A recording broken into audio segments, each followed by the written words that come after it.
Assalamualaikum warahmatullahi wabarakatuh. Perkenalkan, nama saya Adi Priyadi. Saya dari kelas PPKH 2A dengan nomor NIR 04031938. Dosen pembimbing Bapak Andi Warnaen, SST, M.Ikom. Di sini saya akan menjelaskan tentang komunikasi interpersonal. Komunikasi interpersonal atau disebut juga dengan komunikasi antarpersonal atau komunikasi antar pribadi merupakan komunikasi yang dilakukan oleh individu untuk saling bertukar gagasan ataupun pemikiran kepada individu lainnya. Atau dengan kata lain, komunikasi interpersonal adalah salah satu konteks komunikasi di mana setiap individu mengkomunikasikan perasaan, gagasan, emosi, serta informasi lainnya secara tatap muka kepada individu lainnya.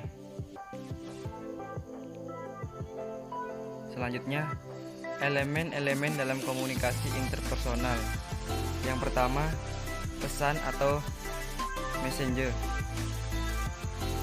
Pesan merupakan sinyal yang dipandang sebagai stimul atau rangsangan bagi penerima pesan dan diterima oleh salah satu indera manusia atau kombinasi dari beberapa indera manusia. Yang kedua, encoding atau decoding. Yang dimaksud dengan encoding adalah tindakan memproduksi pesan seperti menulis dan berbicara. Sementara itu, yang dimaksud dengan decoding adalah tindakan memahami pesan seperti mendengar atau membaca.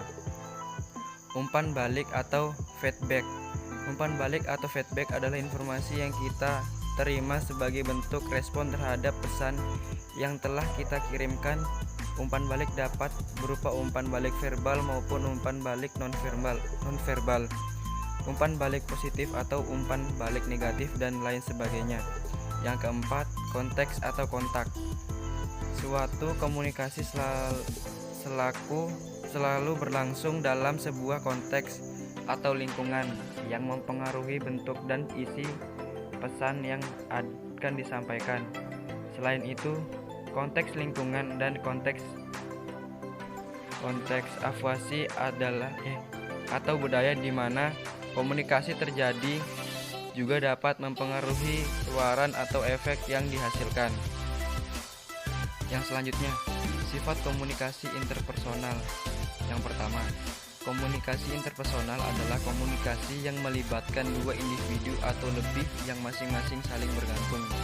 Yang kedua, komunikasi interpersonal adalah secara inheren bersifat relasional. Yang ketiga, komunikasi interpersonal berlangsung dalam berbagai bentuk. Yang keempat, komunikasi interpersonal berada pada sebuah rangkaian kesatuan. Yang kelima, komunikasi interpersonal melibatkan berbagai pilihan. Yang keenam, komunikasi interpersonal melibatkan pesan verbal maupun pesan non-verbal. Selanjutnya, prinsip-prinsip dalam komunikasi interpersonal. Yang pertama, belajar. Komunikasi interpersonal membuat kita dapat belajar memahami orang lain dan dunia secara lebih baik. Yang kedua, membina hubungan. Komunikasi interpersonal membantu kita untuk berhubungan dengan orang lain. Yang ketiga, bermain. Komunikasi interpersonal dapat berfungsi sebagai kegiatan bermain. Yang keempat, membantu melalui komunikasi interpersonal. Seorang terapis menggunakan teknik penyembuhan jiwa yang dikenal dengan metode komunikasi terputik dalam keperawatan.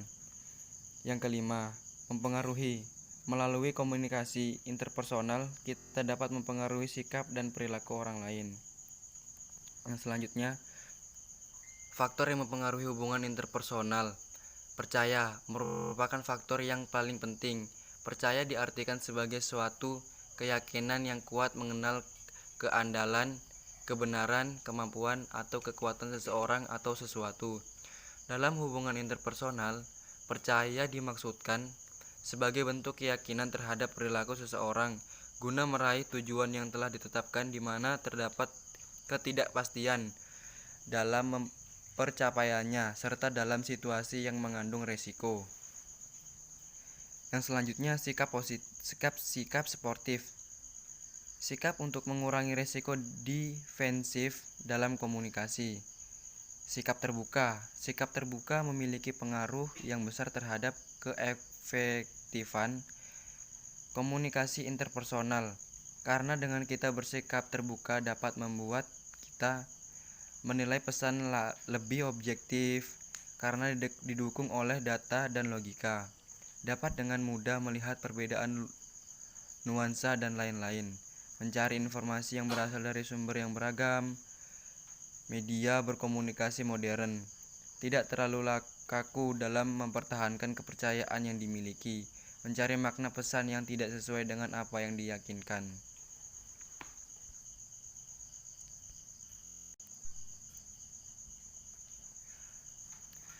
Terima kasih. Mungkin hanya itu yang bisa saya sampaikan. Kurang dan lebihnya saya mohon maaf. Wabillahi taufik walhidayah. Wassalamualaikum warahmatullahi wabarakatuh.